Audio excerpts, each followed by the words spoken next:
Hey guys, I just watched Glenn Close Wants Her Oscar, the movie. Directed by Ron Howard, starring Amy Adams and Glenn Close. On paper, this is Oscar bait to a T, and that's exactly what they're going for. However, it's not. This is not going to win any Oscars. Glenn Close may get nominated for like a Golden Globe, possibly, but I'll get to that. This is a true story based on a memoir of the exact same name. A young man is in Yale. He's I think a law student or a financial guy. I'm not really sure. They don't make that clear. But he has to go back to his home in Ohio because of a family emergency. Amy Adams is his mother and Glenn Close is his grandmother.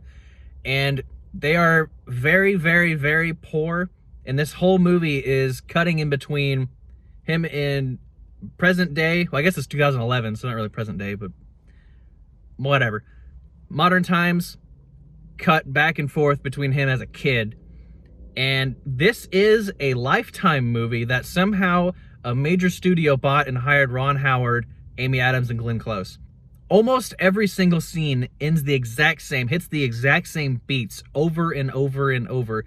It's the kid gets into trouble, Amy Adams or Glenn Close or someone else in his family has a major overreaction. Everyone starts crying and screaming, and then it just cuts to the next scene and do that exact same thing again. Sometimes in the present day. It is so melodramatic. Like, I cannot stress to you, this is a Lifetime movie. This feels like something that would be on a Tuesday night at Lifetime, but with Oscar contenders and an Oscar winner with Ron Howard. Amy Adams is great as usual, but the script is bizarre. There's some lines that Glenn Close says, which Glenn Close is fantastic in this. Occasionally, Glenn Close has some like spectacular moments where I'm like, okay, here comes some Oscar buzz when she's not saying anything and she's just like contemplating. I'm like, man, she can say a lot while saying nothing. And then she has to say lines like, we're hill people and we respect the dead. What?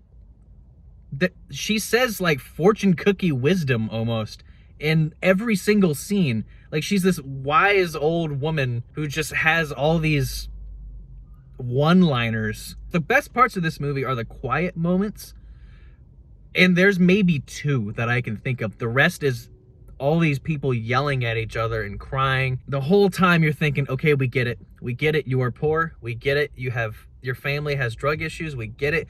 I feel bad. I get it. Stop. I get it. You made your point.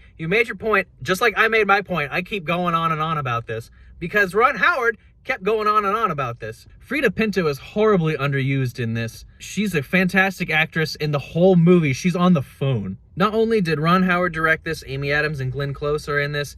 Lots of Oscar contenders. Hans Zimmer made the music. The music stands out at first. And I was like, oh, we're in for a good score. This is the best part of the movie. And then it doesn't show up again. It's just kind of, it's pretty normal. And then again, once the montages kick in, then it's Hans Zimmer going, oh, I know how to make a good score. Good performances occasionally when they're not forced to say crazy things. The score is good, but man, this movie is not worth watching at all. They make their point 15 minutes in and then just beat you over the head with it for another hour and a half. And then the ending doesn't really, it just ends. It's one of those stereotypical dramas that are based on true stories where it just ends, it fades out, and then we get pictures of the real people that they portrayed with like what happened at the bottom with text. If you really need something to do, watch something else.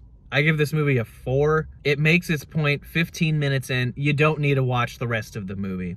Just give Glenn Close the Oscar already. Not for this, just eventually. She deserves it. So does Amy Adams. They're better than this.